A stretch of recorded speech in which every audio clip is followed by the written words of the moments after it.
నేను టీడీపీలో 3 సార్లు ఎమ్మెల్యేగా బీజేపీ టీడీపీ పొత్తేనా మిత్రపక్షమేనా బీజేపీ టీడీపీ కండ వేసుకునే తిరుగుతున్నాయి. ఇంకా చేరుడు ఏముంది అన్న.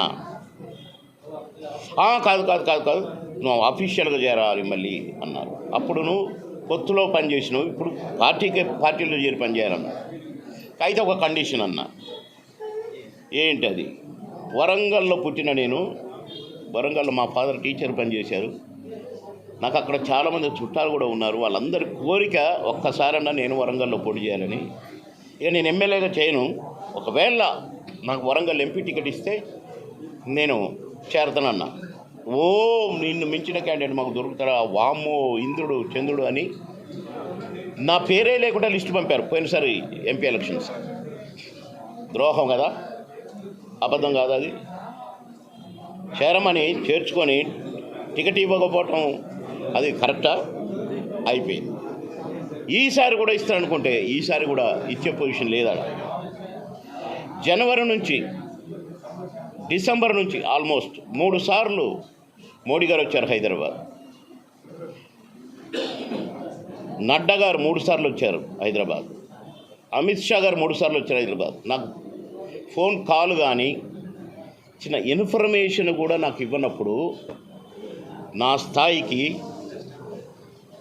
ఎన్నో సినిమాల్లో తెలుగు, తమిళ్, కన్నడ, హిందీ భాషల్లో నటించలేదు. ఏ తెలుగువాడు ఇతర భాషల్లో నటించలేదు. అక్కడ కూడా నాకు పాటలు, డ్యాన్సులు. ఆడ పంచనబడి అయ్యా అని బిచ్చమడుకోమంటావు నన్ను. అందుకే నాకు ద్రోహం చేసింది కనుక అవన్నీ అడిగి ప్రెస్ ముందు ఏమేమి చేసినారో అన్నీ అడిగి ఇందుకే రిజైన్ చేస్తున్నానని కొన్ని పేర్లు కూడా చదివి రిజైన్ చేశాను. కరెక్ట్ చేశానా, మంచి చేశాను? ఈడ ఆల్రెడీ పొత్తులు అయిపోయినాయి. పొత్తులు ఎప్పుడో అయిపోయినాయి. ఈడ అసలు ఇంకా 2-3 సంవత్సరాలు ఉందన్న కాడి నుంచే పొత్తుల కాడికి వచ్చినాయి.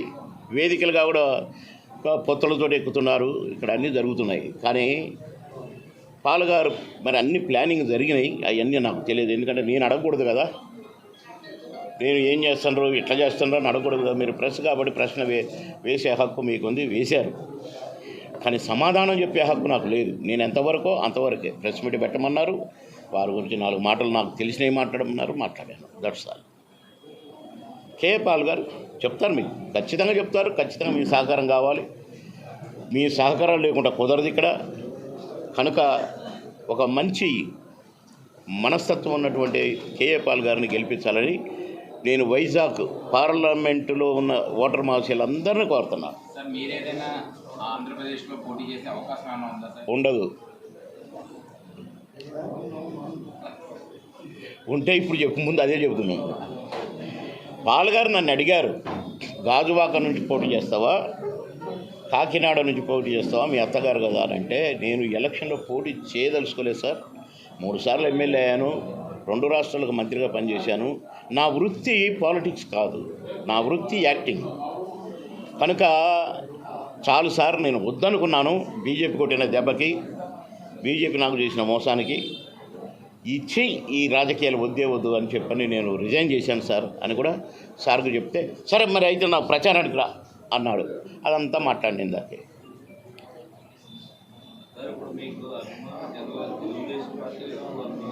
నాకు అన్ని పార్టీలలో అభిమానులు ఉంది తమ్ముడు. డైవర్ట్ అయ్యేది నేను మాట్లాడగలనా? నువ్వు డైవర్ట్ అవుతామని చెప్తున్నా. ఇప్పుడు నేను ఓటు వేసేవాడు పోలింగ్ బూత్కు పోయిందాక ఎవరికి తెలియదండి. భార్య ఓటు వేసేది భర్తకు తెలియదు, భర్త ఎవరికి ఓటు వేసాడో భార్యకు తెలియదు. అది కనుక దాని గురించి నేను వాళ్ళ మనసులోకి దూరి నేను ఎట్ట మాట్లాడితే చెప్పు.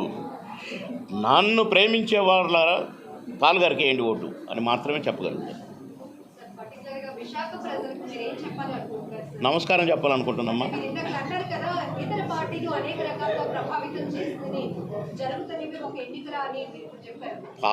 పాలుగారు వాళ్ళలాగా గిమ్మిక్కులు, ఆ తిట్లు, ఆ శాపనార్థాలు, ఆ సంస్కారం లేదు పాలుగారికి.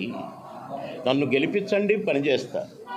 ఇగో గివి చేస్తా. ఇగో దీంట్లో ఉన్నాయి కరపత్రాలుగా కూడా మీ దగ్గరికి వస్తాయి, మీరు చూడండి.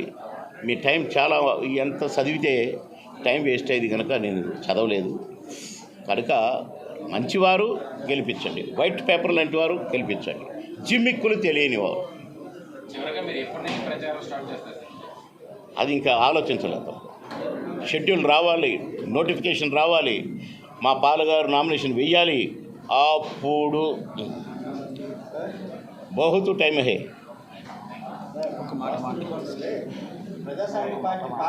అసలు ఎప్పుడో జరిగిందని తమ్ముడు చెప్పాడు. ఇప్పుడే అయ్యే అది వారం పని సార్, నా పని కాదు సార్. అవన్నీ పార్టీ చూసుకుంటుంది. ఇగో బ్రదర్, అడ్రస్ లేని వాళ్ళు కూడా ఎలక్షన్లో పోటీ చేసి గెలిచిన వాళ్ళు కూడా ఉన్నారు. కానీ వీరికి అడ్రస్ ఉంది. నేటివ్ ఆఫ్ వైజాగ్, ఆస్తుపాస్తులు ఉన్నాయి, పేరు తెలియని వాళ్ళు లేరు, వారి ప్రసంగం విననోళ్ళు లేరు. 200% అర్హులు. ఏమీ లేకున్నా ఒక్కడే జెండా పట్టుకొని పోవడానికి కూడా అర్హులు పాల్గారు.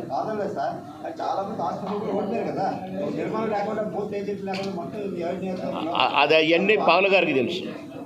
వారి ప్రెస్ మీట్లో వారిని అడగాలి మీరు, నన్ను కాదు. దీనికి కర్త కర్మకి నేను కాదు. ఆహా, అందుకు అడిగావా? ఇప్పుడు ఆపరేషన్ లేకుండానే మోకాళ్లకు ప్లాస్మా ట్రీట్మెంట్. మీ ఆర్థోపెటిక్ సమస్యలన్నిటికీ రోబోటిక్ టెక్నాలజీ ద్వారా తక్కువ ఖర్చుతో శాశ్వత పరిష్కారం. ఫ్రీ కన్సల్టేషన్, ప్రతి ట్రీట్మెంట్ పై 20% డిస్కౌంట్. ఈ ఆఫర్ కొద్ది రోజులు మాత్రమే. త్వరపడండి. V9 hospitals 9281465842.